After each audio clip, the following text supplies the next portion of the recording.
Este é Jaleel Smith Riley, que enfrenta as consequências de suas ações. A polícia afirma que ele confessou um roubo que resultou na morte de uma mulher de 20 anos e deixou seu namorado gravemente ferido. Portia Brooks e seu namorado, Aaron Martin, estavam dentro de seu carro quando Smith Riley, acompanhado por outras duas pessoas, se aproximou deles com a intenção de roubar. Ao descobrir que Martin não possuía dinheiro, Smith Riley disparou um tiro em sua cabeça, deixando-o com danos cerebrais permanentes. Brooks foi atingida por um tiro, vindo a falecer 3 dias depois. Me desculpe. Eu só quero voltar para casa algum dia. Este é alguém que sente remorso genuíno. E pensa nisso todos os dias.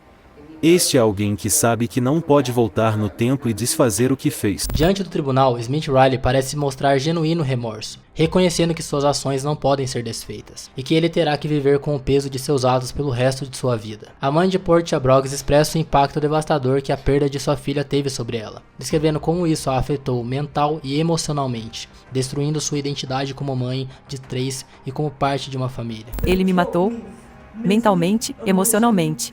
Ele matou minha identidade. Como mãe de 3, como uma família de 4 pessoas.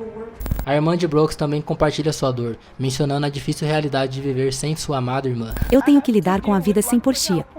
Então ele deveria lidar com a vida sem liberdade condicional. O momento culminante chega quando Jaleel Smith Riley recebe a notícia de que será condenado à prisão perpétua sem direito à liberdade condicional. Jaleel Smith, esta é a sua sentença final. O júri condena o réu à sentença de prisão perpétua, pelo assassinato de Portia Brooks.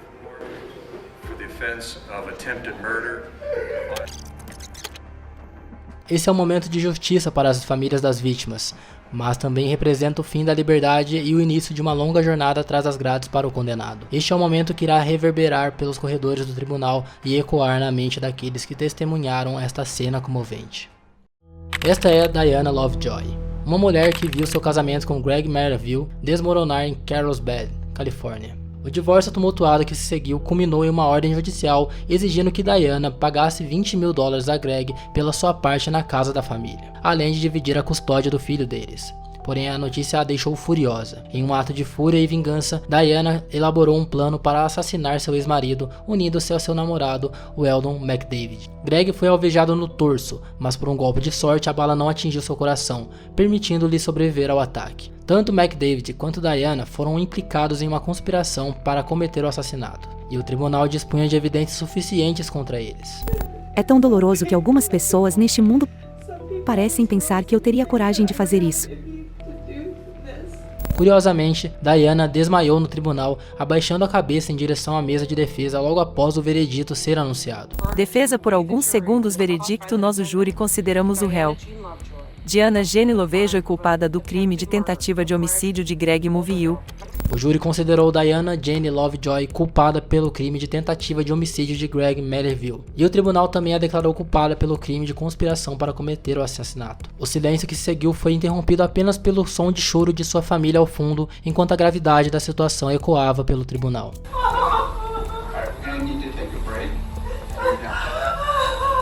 Uma pausa foi necessária para absorver o impacto do veredito. Diana foi colocada no chão aparentemente desacordada, enquanto os médicos corriam para prestar assistência. Mais tarde foi revelado que ela havia apenas desmaiado. Weldon McDavid recebeu uma sentença de 50 anos de prisão perpétua, visto que foi ele quem puxou o gatilho durante o crime. Enquanto isso, Diana foi condenada a 26 anos de prisão perpétua, marcando o fim de uma saga repleta de traição, vingança e consequências terríveis.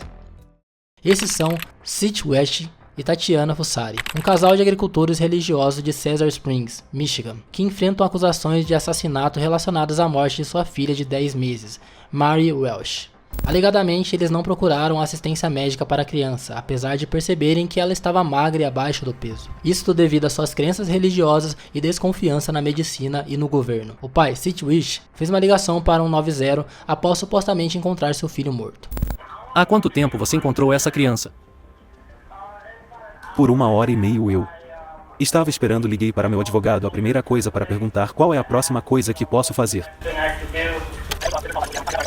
Quando foi a última vez que teve contato com a criança? Ontem à noite. Sobre berço. Do ontem à tarde por volta das 3. Durante a ligação, ele foi questionado sobre quanto tempo fazia desde que encontrara a criança. Ele admitiu ter esperado cerca de 1h30 antes de ligar, consultando primeiro seu advogado para saber o que fazer em seguida. Quando questionado sobre o seu último contato com a criança, ele afirmou que foi cerca da tarde anterior, mais ou menos por volta das 15 horas, quando colocou a criança na cama. No dia seguinte, pela manhã, ele percebeu que ela estava morta. Após a autópsia revelar que a morte da criança foi causada por desnutrição e desidratação devido à negligência dos cuidadores adultos, Sid Welch e Tatiana Fussari perceberam a gravidade da situação. Essa é então a sua sentença final. Ambos são acusados do que chamam de crime-homicídio. Enquanto na perpetração ou tentativa de perpetração de abuso infantil em primeiro grau, eles estão alegando que você assassinou Mary Welch, que é uma acusação chamada homicídio. Crime de homicídio é grave, sem liberdade condicional, requer que uma amostra de DNA seja coletada no momento da prisão, o que muitas vezes é como um cotonete ou na parte interna de sua bochecha. A segunda ofensa pela qual vocês dois são acusados é chamada de abuso infantil em primeiro grau, onde eles alegam que você, consciente ou intencionalmente, causou sérios danos físicos a uma criança. Eles estão falando sobre esse rapaz alegre, é um crime. Possível pena de prisão perpétua ou qualquer pena de anos a menos que a vida. Este é Ryan Stone, um homem do Colorado que ficou conhecido por uma série de crimes que se estenderam por 5 condados e foram transmitidos ao vivo pelo helicóptero de uma estação de notícia. Stone foi condenado por roubar 3 veículos, incluindo um com uma criança dentro de 4 anos de idade em uma SUV. Enquanto fugia, Stone liderou a polícia em uma perseguição a velocidades superiores a 160 km por hora. Durante a fuga, Stone atropelou um policial com uma patrulha estadual, causando ferimentos graves. Ele também foi visto retirando outra vítima de seu veículo antes de continuar a fuga a pé. A perseguição continuou até um cruzamento movimentado, onde Stone finalmente foi cercado pela polícia. Após escorregar no gelo e perder sua jaqueta, Stone tentou escapar por uma cerca, mas foi capturado pela polícia. Na prisão, Stone acreditava que deveria ser compensado por sua fama na internet, onde compartilhou detalhes da perseguição em alta velocidade. Ei, você sabia que eu fui notícia no Reino Unido e na Austrália? Sim. Somos pagos pelo YouTube, então o Canal 7 Notícias eu acredito que será aquele que será pago por isso. Bem, vou entrar em contato com vocês em 7 Notícias, quero ser pago. Ele afirmou que esperava ser pago pelo uso de seu nome e seu vídeo pelos canais de notícias, inclusive na Austrália e no Reino Unido. Durante o julgamento, Stone tentou justificar seus atos culpando o estresse emocional e o uso de drogas. Estamos passando por julgamento, uma semana e meia extremamente estressante. Um dos telefonemas sobre parecer que eu estava me gabando de o fazer notícia internacional. Estava dentro na primeira semana após ser preso, ainda saindo do uso de drogas.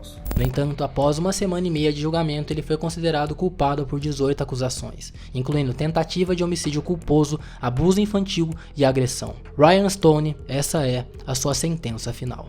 O juiz, após considerar a gravidade dos crimes e o impacto nas vítimas, sentenciou Ryan Stone a 160 anos de prisão, encerrando assim um capítulo sombrio de crime e perseguição no Colorado. Este é Esteban Carpio, que estava sendo interrogado pela polícia pelo esfaqueamento de uma mulher de 85 anos em Rhode Island. Na sala de interrogatório estavam Carpio e 2 detetives. Quando um dos detetives saiu para pegar água para Carpio, deixando apenas ele e o sargento detetive James Allen na sala, foi nesse momento que Carpio pegou a arma de Allen e atirou 2 vezes nele, resultando em sua morte.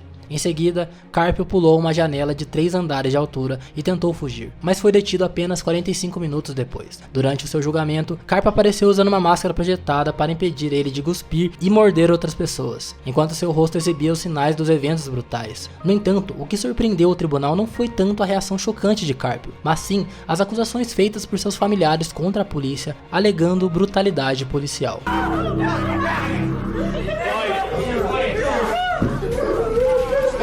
Step off. Not guilty. Eles argumentaram que Carpio estava mentalmente doente e precisava de ajuda, e que a polícia falhou em oferecer o suporte necessário. Uma investigação do FBI concluiu que a polícia não usou força excessiva e que os ferimentos de Carpio foram resultado de seu salto do 3º andar do prédio e da luta contra as autoridades. Todos os dias enfrentei os fatos do que eu fiz e do que aconteceu. Esteban Carpio, esta é a sua sentença final. Carpio foi condenado à prisão perpétua sem possibilidade de liberdade condicional. enfrentando diariamente o peso do que fez e das consequências de seus atos. Enfim, gostou do vídeo? Inscreva-se no canal para fazer parte da nossa comunidade e nos vemos em breve.